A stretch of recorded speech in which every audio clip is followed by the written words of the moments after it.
بسم اللہ الرحمن الرحیم۔ السلام علیکم ناظرین۔ اکثر مفسرین کے نزدیک یہ واقعہ حضرت عزیر بن شرحیہ علیہ السلام کا ہے۔ یہ جو بنی اسرائیل کے ایک نبی ہیں۔ واقعے کی تفصیل یہ ہے کہ جب بنی اسرائیل کی بدعمالیاں بہت زیادہ بڑھ گئیں تو ان پر خدا کی طرف سے یہ عذاب آیا کہ بخت نصر بابلی ایک کافر بادشاہ نے بہت بڑی فوج کے ساتھ بیت المقدس پر حملہ کر دیا اور شہر کے 1,00,000 باشندوں کو قتل کر دیا اور 1,00,000 کو ملک شام میں ادھر ادھر بکھیر کر آباد کر دیا اور 1,00,000 کو گرفتار کر کے لونڈی غلام بنا لیا۔ حضرت عزیر علیہ السلام بھی انہی قیدیوں میں شامل تھے۔ اس کے بعد اس کافر بادشاہ نے پورے شہر بیت المقدس کو توڑ پھوڑ کر مسمار کر دیا اور بالکل ویران بنا ڈالا۔ بخت نصر قوم عمالقہ کا ایک لڑکا تھا جو قوم عمالقہ کے بت نصر کے پاس لاوارث پڑا ہوا ملا۔ چونکہ اس کے باپ کا نام کسی کو معلوم نہ تھا، اس لیے لوگوں نے اس کا نام بخت نصر یعنی نصر کا بیٹا رکھ دیا۔ خدا کی شان یہ کہ لڑکا بڑا ہو کر قہر اسپ بادشاہ کی طرف سے سلطنت بابل کا گورنر ہو گیا۔ پھر یہ خود دنیا کا بہت بڑا بادشاہ ہو گیا۔ کچھ دنوں کے بعد حضرت عزیر علیہ السلام جب کسی طرح بخت نصر کی قید سے رہا ہوئے تو ایک گدھے پر سوار ہو کر اپنے شہر بیت المقدس میں داخل ہوئے۔ اپنے شہر کی ویرانی اور بربادی دیکھ کر ان کا دل بھر آیا اور وہ رو پڑے۔ چاروں طرف چکر لگایا مگر انہیں کسی انسان کی شکل نظر نہیں آئی۔ ہاں یہ دیکھا کہ وہاں کے درختوں پر خوب زیادہ پھل آئے ہیں جو پک کر تیار ہو چکے ہیں، مگر کوئی ان پھلوں کو توڑنے والا نہیں ہے۔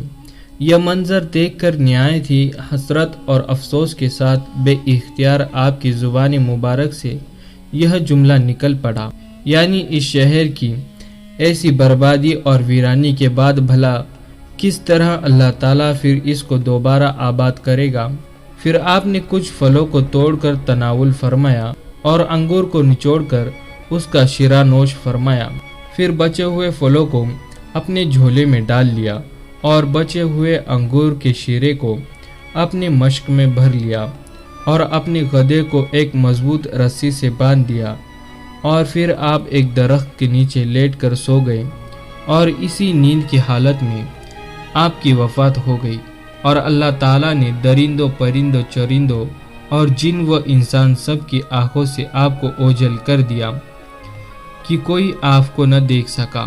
یہاں تک کہ 70 برس کا زمانہ گزر گیا تو ملک فارس کے بادشاہوں میں سے ایک بادشاہ اپنے لشکر کے ساتھ بیت المقدس کے اس ویران میں داخل ہوا اور بہت سے لوگوں کو یہاں لا کر بسایا اور شہر کو پھر دوبارہ آباد کر دیا، اور بچے کچے بنی اسرائیل کو جو اطراف و جوانب میں بکھرے ہوئے تھے سب کو بلا بلا کر اس شہر میں آباد کر دیا، اور ان لوگوں نے نئی عمارتیں بنا کر اور قسم قسم کے باغات لگا کر اس شہر کو پہلے سے بھی زیادہ خوبصورت اور بارونق بنا دیا۔ جب حضرت عزیر علیہ السلام کو 100 برس وفات کی حالت میں ہو گئے تو اللہ تعالیٰ نے آپ کو زندہ فرمایا، تو آپ نے دیکھا کہ آپ کا گدھا مر چکا ہے اور اس کی ہڈیاں گل سڑ کر ادھر ادھر بکھر پڑی ہیں، مگر تھیلے میں رکھے ہوئے پھل اور مشک میں رکھا ہوا انگور کا شیرہ بالکل خراب نہیں ہوا۔ نہ پھلوں میں کوئی تغیر، نہ شیرے میں کوئی بو باس یا بدمزگی پیدا ہوئی ہے۔ اور آپ نے یہ بھی دیکھا کہ اب بھی آپ کے سر اور داڑھی کے بال کالے ہیں اور آپ کی عمر وہی 40 برس ہیں۔ آپ حیران ہو کر سوچ بچار میں پڑے ہوئے تھے کہ آپ پر وہی اتری اور اللہ تعالیٰ نے آپ سے دریافت فرمایا کہ اے عزیر، آپ کتنے دنوں تک یہاں رہیں؟ تو آپ نے خیال کر کے کہا کہ میں صبح کے وقت سویا تھا اور اب عصر کا وقت ہو گیا ہے۔ یہ جواب دیا کہ میں دن بھر یا دن بھر سے کچھ کم سوتا رہا۔ تو اللہ تعالیٰ نے فرمایا کہ نہیں اے عزیر، تم پورے 100 برس یہاں ٹھہرے رہیں۔ اب تم ہماری قدرت کا نظارہ کرنے کے لیے ذرا اپنے گدھے کو دیکھو کہ اس کی ہڈیاں گل سڑ کر بکھر چکی ہیں، اور اپنے کھانے پینے کی چیزوں پر نظر ڈالو کہ ان میں کوئی خرابی اور بگاڑ نہیں پیدا ہوا۔ پھر ارشاد فرمایا کہ اے عزیر، اب تم دیکھو کہ کس طرح ہم ان ہڈیوں کو اٹھا کر ان پر گوشت پوش چڑھا کر اس گدھے کو زندہ کرتے ہیں۔